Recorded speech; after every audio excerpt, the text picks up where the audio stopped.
Bonjour, mon nom à moi c'est Michael Sondapen. Bienvenue au Salon Talent International. Je suis mauricien. Eh ben, hola, salut, hi everyone. Hey, qui position? It's Ben Hell here. J'espère que je l'ai bien prononcé. Voilà, encore une fois, bien le bonjour. Et on va parler un petit peu, ma présentation va vous aider un petit peu. Vous êtes un peu dans la logique de venir. Vous voulez savoir un petit peu c'est quoi, combien ça coûterait et qu'est-ce que les démarches qu'il faudrait faire. Eh bien, ma présentation qui va durer à peu près 40 minutes va essayer de répondre un peu à toutes ces questions qui vous trottent un peu dans la tête et qui va peut-être vous faciliter à prendre une décision, à venir habiter dans cette très belle ville qui s'appelle Le Belge-Quévillon et dans cette très belle région qui s'appelle la baie James. Donc, tout de suite, on va commencer. Là, quand vous allez débarquer, vous allez voir la belle ville qui est Le Belge-Quévillon. C'est une petite ville avec 2200 habitants seulement. Donc, il y a de la place pour tout le monde. Vous pouvez venir. Il y a de la place en masse, comme on dit ici. Donc, c'est une très belle ville que moi, j'aime beaucoup. Et il y a à peu près 20 différentes nationalités qui y habitent déjà. Donc, c'est un petit monde déjà là en elle-même. Et puis, qui c'est qui vous a dit que dans le nord du Québec, il n'y a que de la neige? En été, vous pouvez pratiquer des sports nautiques, comme vous voyez. Donc, il y a des lacs, il y a des forêts. Vous pouvez aller faire des balades, des marches en forêt. Vous pouvez pratiquer des sports nautiques. Il n'y a pas que de la neige dans le nord du Québec et à la baie James, rassurez-vous. Maintenant, si vous le voulez bien, on va passer un petit peu aux choses un peu plus sérieuses, dans le sens que combien ça coûterait, combien d'argent il vous faut avoir dans votre porte-monnaie, dans votre compte en banque pour pouvoir envisager un peu de venir au Québec et aussi les choses que vous devrez penser peut-être en amont avant de prendre la décision de venir vous installer à Le Belge-Québec. Le coût de la vie au Québec. Pour une famille de 2 adultes et un enfant, si vous avez 3 500 $ dans votre poche, c'est bon. Je ne dis pas qu'il faut absolument avoir cette somme. Je dis si vous l'avez, vous êtes quand même là très en sécurité. Parce que quand vous allez venir, il faut prendre en considération que vous allez louer un logement, vous allez devoir manger. Eh bien oui, on mange, hein, même dans un autre pays. Il faut bien acheter à manger. Si vous avez des enfants en bas d'âge, il faudrait payer la garderie et puis penser un petit peu à d'autres dépenses. Donc, on va revenir dessus un peu plus dans les grands chiffres. Et le salaire minimum pour le nord du Québec, d'après une étude de Service Québec, c'est 21 $. C'est une des provinces que c'est très, très bien payé. Je ne dis pas que vous allez avoir absolument 21 $ pour le travail que vous allez faire, mais ça tournerait autour de ça. Donc, ce n'est pas 11,50 $ ou 10,50 $ que vous allez recevoir. C'est un peu plus. On s'entend dessus. Donc, voilà un petit peu, très brièvement, là, le coût de la vie. Maintenant, vous êtes en train de penser, est-ce que vous allez venir, combien d'argent ça coûterait? Bien sûr, le logement. Il faut bien avoir un toit sur la tête, là. Et comme je vous ai dit, peut-être une voiture. Si vous allez vous déplacer, vous avez besoin d'une voiture. Peut-être dans les premiers mois ou 3 premiers mois, vous allez vouloir acheter une voiture. Une voiture coûterait à peu près 615 $ par mois, à peu près. Et bien sûr, votre panier d'épicerie, c'est-à-dire ce que vous allez acheter au supermarché, ça coûterait aux alentours de 800. Je parle toujours de 2 personnes, un enfant. Et là, vous mangez bien, hein? Avec 800 $ par mois, là, vous mangez convenablement très bien. Fruits, légumes, poissons, viande, lait, œufs, pain, beurre, tout ce que vous pensez là, vous mangez bien et votre famille aussi pour que vous êtes en pleine forme, pour pouvoir travailler, pour pouvoir faire vos activités. Donc, aussi, il faudrait penser aux garderies. Si vous avez un enfant qui est en bas d'âge, En bas d'âge veut dire moins de 5 ans et que vous devrez aller travailler, ben, il faut bien que quelqu'un garde l'enfant. Ben, c'est normalement les garderies qui font ça. Donc, ça coûterait à peu près dans les 900 $ par mois. OK. Mais là aussi, on va revenir dessus. Il y aura d'autres personnes qui vont parler des avantages, les facilités qui se trouvent à Lebel chez Quévillon. Moi, je vais juste vous dire en gros les dépenses, les items que vous devez penser avant de bouger vers le Canada.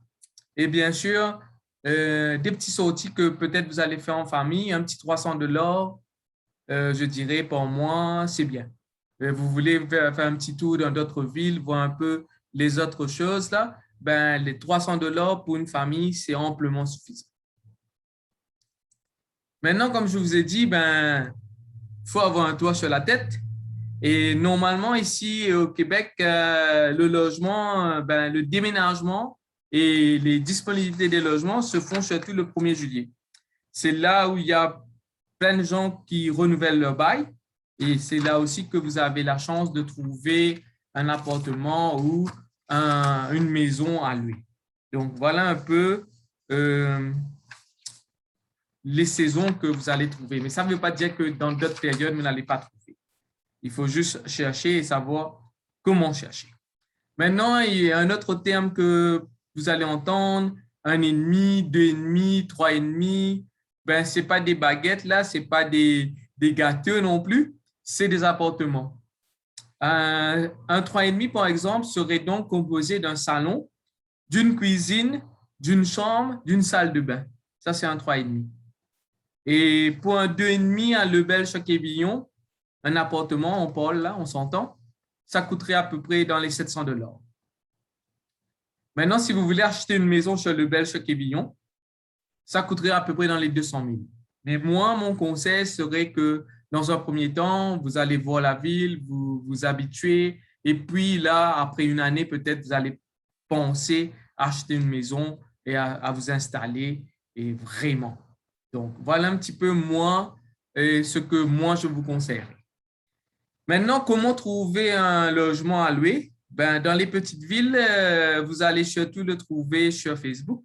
Il y a des petits groupes qui mettent logement à louer, chambre à louer, maison à louer. Donc, ou vous-même, quand vous venez, vous pouvez très facilement dire, ben là, j'arrive, par exemple, le 20 novembre, j'ai une famille de 3 membres de ma famille, ma femme et un enfant, je n'ai pas d'animaux.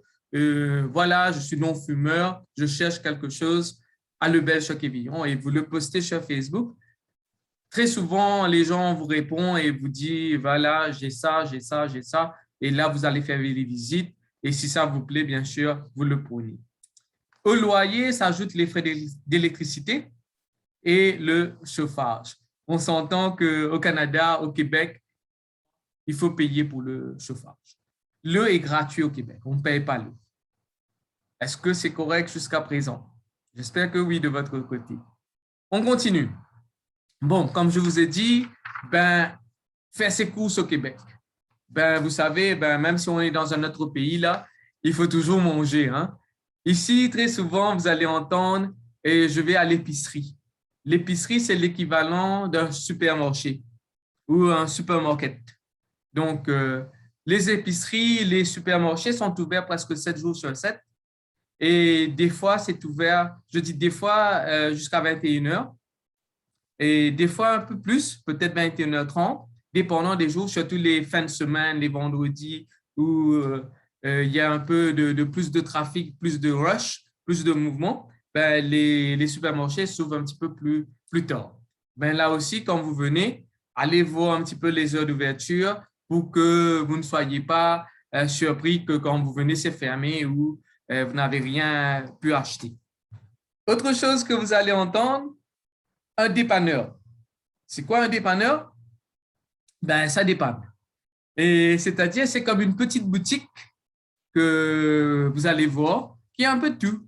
Il y a le lait, la farine, les lunettes, les vêtements, à manger, du café, des batteries, des raccords de téléphone, un peu de tout qui vous dépanne justement. Vous n'avez pas eu le temps d'acheter, le supermarché est déjà fermé, ben là, vous pouvez toujours aller au dépanneur et normalement, le dépanneur, lui, il s'ouvre très tôt le matin Des fois, à 5 heures, à 4h30 du matin, il est déjà ouvert. Parce que justement, vous allez travailler, vous avez envie de prendre un café, ben, vous allez là, vous prenez votre café, vous portez. Et le soir, vous revenez, ben, vous venez un peu tard, le supermarché, l'épicerie, il est fermé, ben, vous allez peut-être prendre quelque chose pour vous dépanner justement au dépanneur. Comme je vous ai dit un peu plus tôt, une famille de 2 adultes, maintenant je parle de 2 adultes, 2 enfants, 260 $ par semaine, vous mangez convenablement, vous mangez très bien. Vous ne manquez de rien. Donc voilà. Et aussi ici au Québec, il y a le SAQ, Société des alcools du Québec. Vous voulez acheter une petite bière, vous voulez acheter un peu de vin, vous voulez prendre une bouteille de whisky, ben c'est là que ça se vend. Là aussi, il y a les heures d'ouverture que vous devez prendre en considération si vous voulez faire vos achats dans ces places. On va parler un peu des taxes. Je suppose que dans votre pays aussi, vous payez des taxes. Partout dans le monde, on paye des taxes. Ben, ici, au Québec, il y a 2 taxes.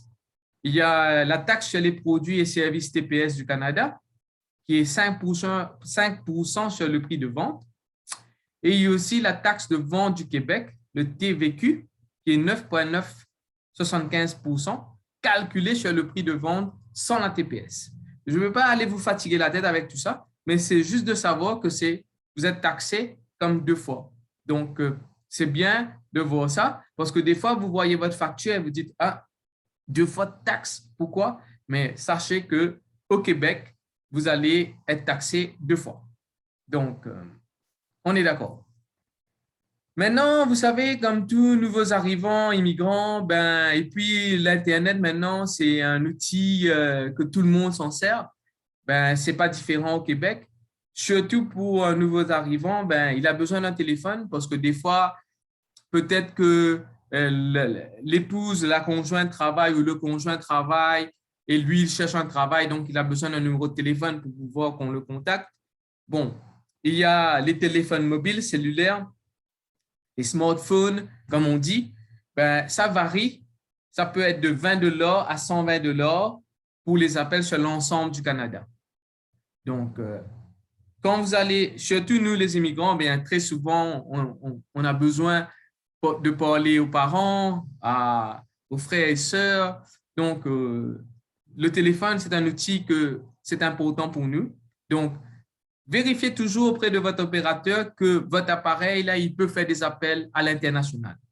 Des fois, ce n'est pas vraiment inclus dans le forfait. Et si vous ne le connaissez pas, ben, vous essayez d'appeler et ça ne marche pas. Donc là, ça risque de vous causer un peu de frustration. L'Internet, ben, un accès illimité, vous pouvez l'avoir pour 30 à 45 $ par mois. Là aussi, dépendant des opérateurs. OK? Ben, normalement, c'est dans ce prix-là. Mais une chose que je voudrais vous dire, ben, des fois, là, moi, quand j'étais venu, j'ai pris un forfait de 20 $. J'ai dit, ah ouais, 20 $ pour les appels, superbe. Mais quand les appels entrants, vous payez pour les appels entrants. Chose qui n'était pas très, très connue dans mon pays. Donc, moi, j'étais, pourquoi on doit payer pour quelqu'un qui nous appelle? Donc, faites attention. Des fois, là, vous prenez un forfait qui est moins cher, mais ça peut vous coûter plus cher à la fin. Donc, faites attention à ça. Maintenant, vous avez des familles, des parents, des amis qui se trouvent toujours à l'extérieur du Canada. Donc, s'ils veulent vous appeler, c'est l'indicatif +1 qu'ils doivent faire pour pouvoir vous appeler, pour pouvoir avoir votre numéro ici au Québec. Maintenant, je vous parle un peu des démarches des premiers jours.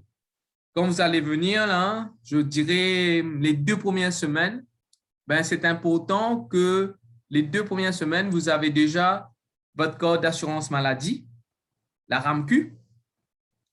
Donc, c'est important ici d'avoir ça parce que les soins médicaux et hospitalisations sont gratuits pour les personnes ayant la code d'assurance maladie. Code soleil, comme on l'appelle ici. Donc, ça vous permet d'aller à l'hôpital si vous êtes malade. On ne le souhaite pas, mais on ne sait jamais. Si vous êtes malade, là, ça vous permet d'aller à l'hôpital et d'avoir des services, des soins gratuitement. Il y a autre chose qui existe aussi au Québec, c'est un médecin de famille. Dans les régions, ben, pour avoir un médecin de famille, ça prend un peu moins de temps que dans les grandes villes parce qu'il y a moins de monde. On est d'accord.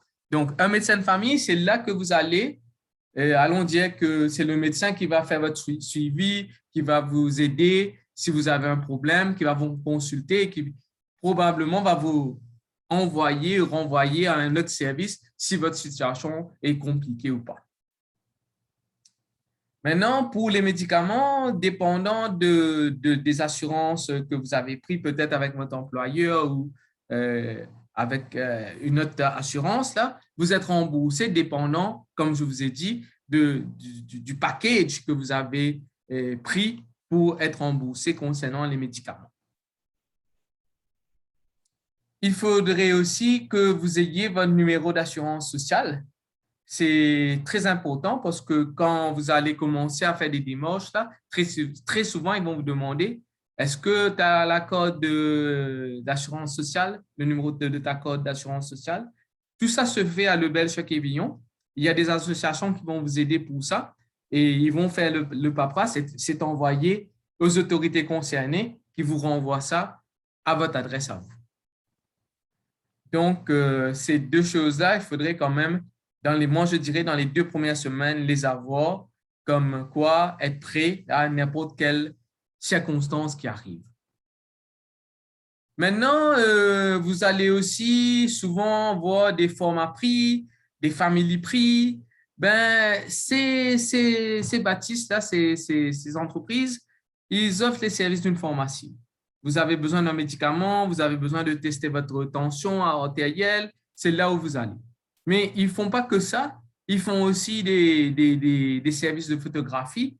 Vous pouvez des fois aller retirer une photo pour le passeport ou la carte d'étudiant. Ben, c'est là que vous allez et ils vont le faire d'après les normes que ça doit être respecté. Donc, ils offrent aussi un service de photographie. C'est les formats prix et les family prix.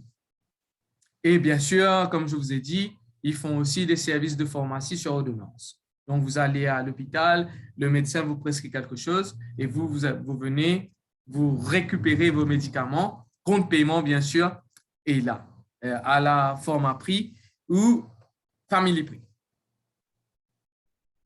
Maintenant, je vous parlerai un peu, non, j'ai passé un peu trop vite, je vous parlerai un peu plus du système scolaire au Québec. Donc, vous avez des enfants et si vous avez un enfant qui est en bas d'âge veut dire moins de 5 ans ici, donc, et si vous travaillez, les deux, mari et femme travaillent, ben il faudrait bien que quelqu'un garde l'enfant. Donc, vous devez l'envoyer dans une garderie. À Lebel, Choc-Évillon, il y a un grand CPE. CPE veut dire Centre pour petite enfance. Et puis, il y a d'autres garderies. Il y a aussi un service de garde à l'école primaire.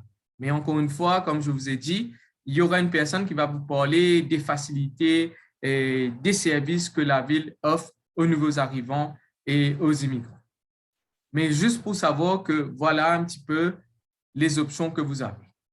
Normalement, moins de 5 ans, l'enfant part à la garderie. 6 ans à 16 ans, 6 à 16, l'enfant part à l'école primaire et secondaire.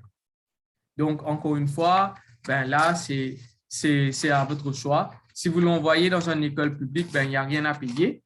Si vous l'envoyez dans une école privée, ben, bien sûr, c'est à votre frais, c'est vous qui payez. Et puis, il y a aussi le cégep. Ben, le cégep, c'est quoi? C'est des collèges d'enseignement général et professionnel. Normalement, c'est un peu à l'âge d'adolescent. 17 à 18, là, que les personnes vont là-bas pour avoir une formation un peu générale et pouvoir avoir une formation technique orientée vers la vie professionnelle. Ça les prépare un petit peu à avoir une autonomie s'ils veulent continuer leurs études ou s'ils veulent aller directement sur le marché du travail. C'est possible aussi. C'est le cégep. Le cégep, encore une fois, je vous le répète, c'est le collège d'enseignement général et professionnel.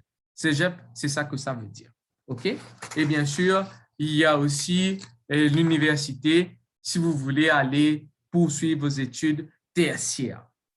Et puis, il y a aussi des formations pour les adultes et des cours de perfectionnement. Mais je pense qu'il y aura quelqu'un qui va aborder le sujet de formation au cours de ce salon. Et là, c'est lui qui va être un petit peu plus, qui va élaborer un peu plus dessus. Maintenant, le finance, banque et services. Ben, vous savez, quand vous venez dans un autre pays, ben, c'est important d'ouvrir un compte de banque. Premièrement, parce que c'est là que votre salaire va être viré, si vous voulez être payé, bien sûr. Et ben, pour ouvrir un compte de banque, normalement, toutes les banques vous demandent soit votre passeport ou une preuve d'adresse, ou effectivement votre code de maladie ou votre code de numéro social. Et ça peut être ça, qui demande comme paperasse pour que vous puissiez ouvrir un compte. Je crois que tout le monde connaît qu'est-ce que c'est que la carte de débit.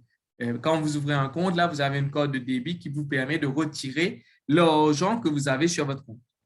La carte de crédit, ben, tout le monde sait aussi qu'est-ce que c'est qu'une carte de crédit qui vous permet de retirer l'argent que techniquement la banque vous a avancé contre un certain taux d'intérêt. Maintenant, il y a quelque chose que j'aimerais attirer votre attention. Il y a la cote de crédit.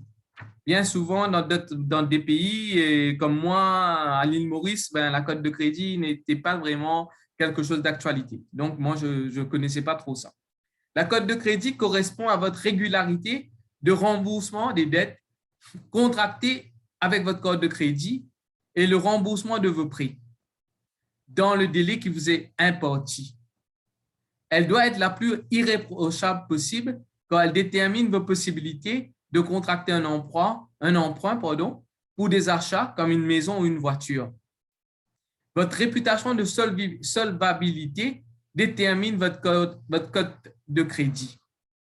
Il faut donc être très vigilant parce que c'est ça, votre capacité à rembourser à temps, à payer vos factures, à payer votre code de crédit, c'est ça qui va vous faire avoir un bon crédit, la cote de crédit, d'avoir une bonne cote ou une mauvaise cote. Une mauvaise cote peut signifier demain, vous voulez acheter une voiture, vous allez à la banque, vous voulez un emprunt, la banque vous dit, désolé monsieur, on ne peut pas parce que vous avez abusé un peu trop, vous ne payez pas régulièrement et là vous êtes un petit peu mal en point parce que vous n'allez pas l'avoir.